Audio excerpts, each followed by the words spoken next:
अध्याय 10 विभूति योग। नमस्ते दोस्तों, भगवत गीता की इस अनमोल ज्ञान यात्रा में आपका स्वागत है।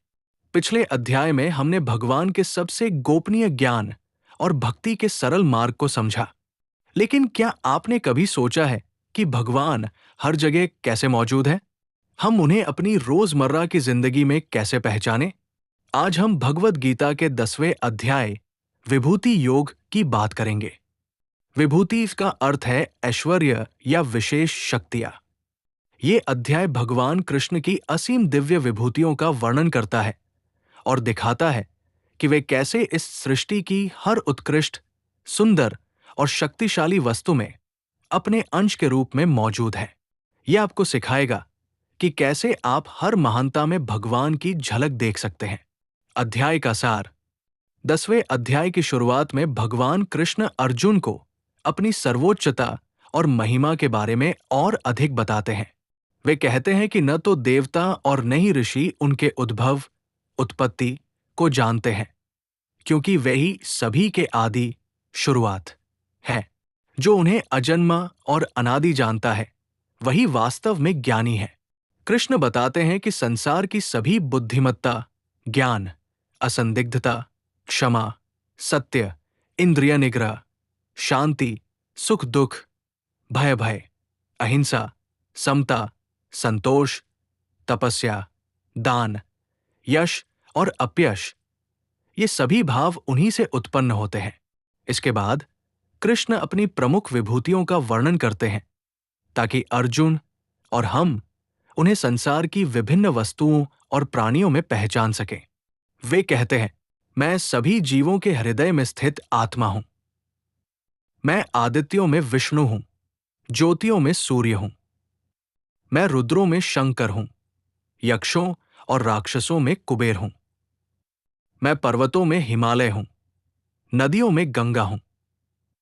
मैं वृक्षों में पीपल हूं, ऋषियों में नारद हूं। मैं अस्त्रों में वज्र हूं, सर्पों में वासुकी हूं। मैं अक्षरों में आ हूं, समासों में द्वंद्व हूं। मैं सभी सृष्टियों का आदि, मध्य और अंत भी हूं। मैं मृत्यु हूं, मैं भविष्य का विधान हूं। मैं कीर्ति, श्री, वाक, स्मृति, मेधा, धृति और क्षमा हूं। कृष्ण अंत में कहते हैं कि उनकी विभूतियों का कोई अंत नहीं है। उन्होंने तो बस कुछ प्रमुख उदाहरण दिए हैं। वे कहते हैं कि जो भी वस्तु ऐश्वर्यशाली, सुंदर या शक्तिशाली है, वो सब उन्हीं के तेज के अंश से उत्पन्न हुई है। व्यावहारिक जीवन में महत्व। तो विभूति योग हमारे आज के जीवन में कैसे उपयोगी है? ये अध्याय हमें सिखाता है कि हर जगह दिव्यता का अनुभव। ये हमें हर उत्कृष्ट वस्तु, व्यक्ति या घटना में भगवान की उपस्थिति को पहचानने की दृष्टि देता है। ये हमें प्रकृति की सुंदरता, किसी की बुद्धिमत्ता या किसी की शक्ति में भगवान की झलक देखने में मदद करता है। सकारात्मकता और कृतज्ञता। जब हम हर जगह भगवान की विभूतियों को देखते हैं, तो हम जीवन के प्रति अधिक कृतज्ञ और सकारात्मक हो जाते हैं। हमें हर छोटे बड़े अनुभव में दिव्य आशीर्वाद महसूस होता है। सीमित सोच से ऊपर उठना। यह हमें भगवान की असीमता और अपनी सीमित धारणाओं से ऊपर उठने में मदद करता है। यह हमें यह समझने में मदद करता है कि भगवान केवल किसी मूर्ति या मंदिर में ही नहीं, बल्कि हर जगह मौजूद है। भक्ति को बढ़ाना। जब हम भगवान की इस व्यापक महिमा को समझते हैं, तो हमारी भक्ति और श्रद्धा स्वाभाविक रूप से बढ़ती है। प्रेरणा और मार्गदर्शन। ये हमें हर क्षेत्र में उत्कृष्टता प्राप्त करने के लिए प्रेरित करता है, ये जानते हुए कि हर महान प्रयास में एक दिव्य शक्ति काम कर रही है। ये अध्याय हमें सिखाता है कि कैसे हम अपनी आसपास की दुनिया में ही भगवान के विराट स्वरूप का अनुभव कर सकते हैं। निष्कर्ष और अगला अध्याय।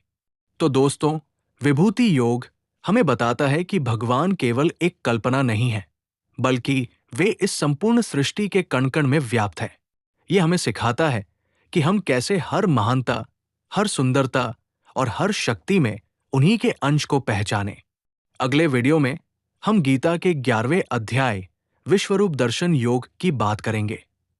जहां भगवान कृष्ण अर्जुन को अपना विराट और सर्वव्यापी स्वरूप दिखाएंगे, जो सभी अध्यायों में सबसे अद्भुत और विस्मयकारी है। अगर आपको यह वीडियो पसंद आया तो इसे लाइक करें, अपने दोस्तों के साथ शेयर करें और हमारे चैनल को सब्सक्राइब करना न भूलें। मिलते हैं अगले अध्याय में।